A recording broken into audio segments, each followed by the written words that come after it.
Good afternoon students, class 5 subject science. Dear learner, we are learning chapter number 2 reproduction in plant. पौधों में प्रजनन. तो प्रजनन है क्या? आपने देखा कि प्रजनन जनन मतलब उत्पन्न होना, फिर से उत्पन्न होना. तो प्लांट में एक प्लांट से दूसरे प्लांट कैसे उत्पन्न होते हैं ये आपने देखा कि मोस्टली प्लांट जो है वो सीड से उत्पन्न होते हैं. रिप्रोडक्शन मोस्टली सीड से होता है. फिर कुछ प्लांट में आपने देखा कि स्टेम से भी होता है. जैसे पोटैटो को आप देखो, पोटैटो में जो है आँखें होती हैं, तो उन आँखों की मदद से नए प्लांट को जन्म होता है. पोटैटो में स्टेम से होता है. फिर आपने देखा होगा जैसे गन्ना देखा होगा, शुगर केन, उसमें भी जो रिप्रोडक्शन होता है वो स्टेम से होता है. या गुलाब के पौधे में आपने देखा होगा कि वो उसकी स्टेम को काट करके हम लगा देते हैं स्टेम कटिंग से, फिर नए पौधे का जन्म हो जाता है. फिर कुछ पौधों में आप देखेंगे रूट से भी वो रिप्रोडक्शन होता है. जैसे स्वीट पोटैटो गंजी है या डहलिया है. कुछ पौधे में आप देखेंगे कि पत्तियों से भी रिप्रोडक्शन होता है. जैसे ब्रायोफाइलम है या बिगोनिया है, इनमें लीफ से भी रिप्रोडक्शन होता है. फिर आपने इसमें क्रॉप के बारे में पढ़ा, एग्रीकल्चर के बारे में पढ़ा, फार्मर, इन सब के बारे में पढ़ा. एक्सरसाइज भी आपने इसमें क्वेश्चन आंसर कर लिया था.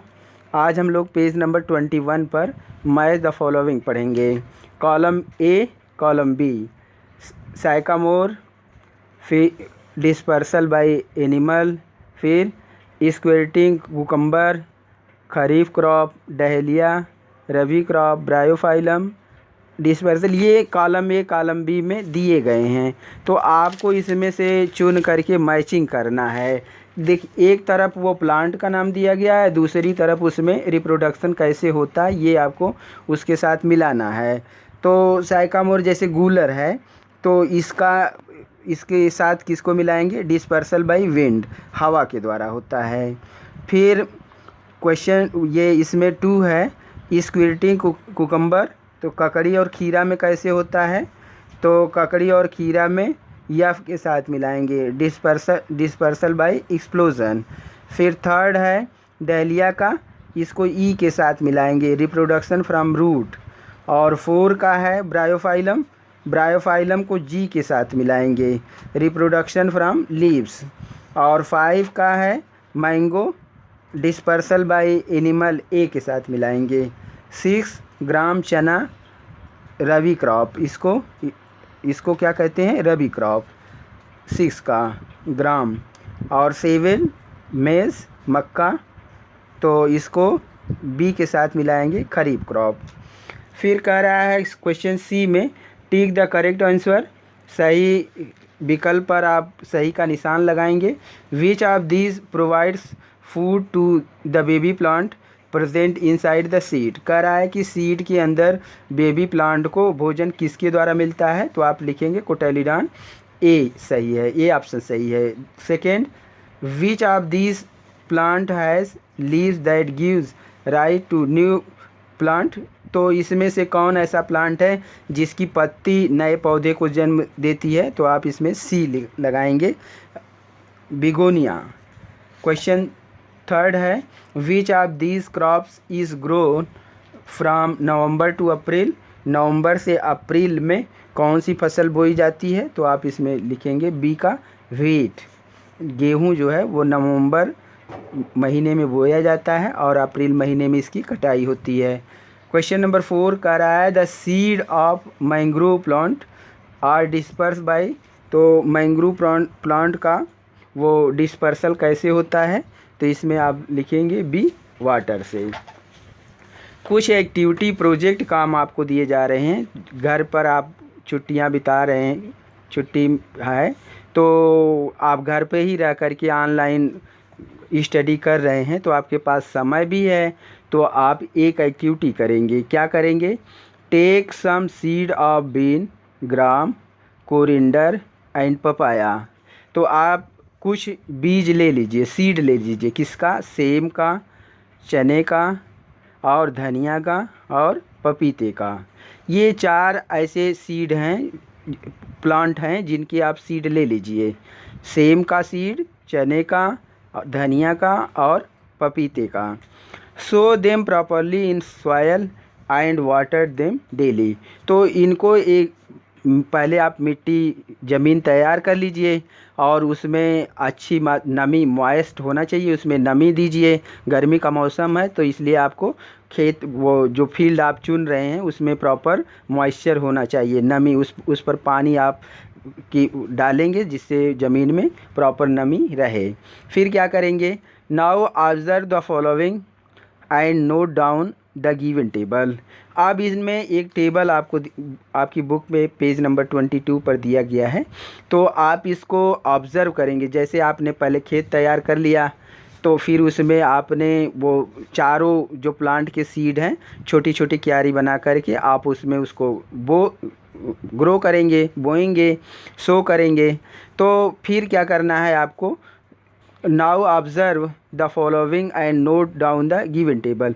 फिर आप उसको रोज़ देखते रहिए, आप जो आप देख रहे हैं उसको रिकॉर्ड करिए टेबल में। यहाँ पर पेज नंबर 22 पर दिया गया। पहला क्या आपको रिकॉर्ड करना है, the number of days each of the seed take to germinate और स्प्राउट इनटू न्यू प्लांट। तो नया पौधा बनने के लिए जर्मिनेट होने में चारों में बीन, ग्राम, कोरिंडर और पपाया, चारों में सेम, चना, धनिया और पपीता, इनमें से कौन सा सीड जो है वो कब उग रहा है, नंबर ऑफ डेज, उसमें कितना दिन लग रहा है उगने में। फिर दूसरा ऑब्जर्वेशन आप क्या है, the length of E seedling after 10 days. 10 days के बाद आपके पास जो स्केल है उससे उस प्लांट को नापेंगे कि वो 10 डेज़ के बाद कितना लंबा हुआ।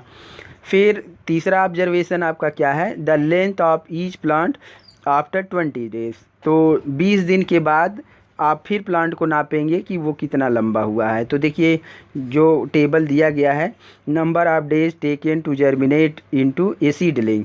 तो बीन को कितना दिन, सेम को कितना दिन लगा उगने में, चने के सीड को कितना दिन लगा, फिर धनिया के सीड को कितना दिन लगा, फिर पपाया के सीड को कितना दिन लगा। आप इसमें दिन लिखेंगे कितना दिन लगा, नंबर। फिर बी में length of plant after 10 days. 10 days के बाद से 10 दिन के बाद सेम का बीज कितना लंबा हुआ, चने का जो प्लांट हुआ वो कितना लंबा हुआ, फिर धनिया का जो प्लांट है वो कितना लंबा हुआ, और पपीते का प्लांट कितना लंबा हुआ है वो आप मीटर स्केल से नाप करके उसका रिकॉर्ड लिखेंगे। फिर थर्ड है length of plant after 20 days.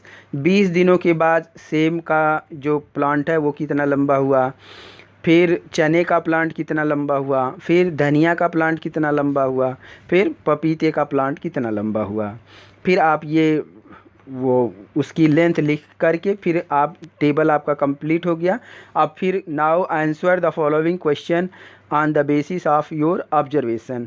तो जो आपने देखा है उसके आधार पर 3 क्वेश्चन आपसे पूछे जा रहे हैं, इनका उत्तर आपको लिखना है।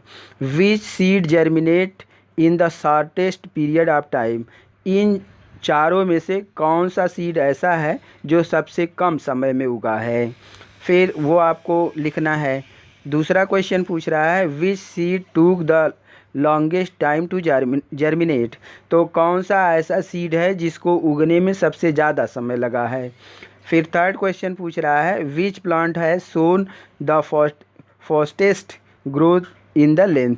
और कौन सा ऐसा प्लांट है जो सबसे तेज़ बढ़ रहा है। तो आशा करता हूँ कि आपको ये एक्टिविटी समझ में आई होगी।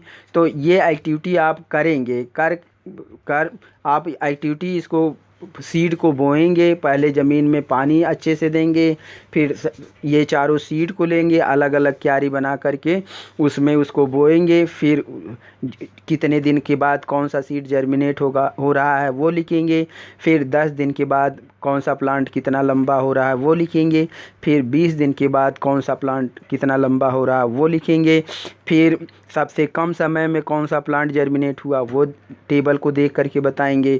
फिर बताएंगे कि सबसे ज़्यादा टाइम में कौन सा सीड जर्मिनेट हुआ है वो लिखेंगे। फिर आप ये बताएंगे कि कौन सा ऐसा प्लांट है जो सबसे तेज़ बढ़ रहा है। तो आशा करता हूँ ये वीडियो आपको पसंद आया होगा। Thank you, have a nice day.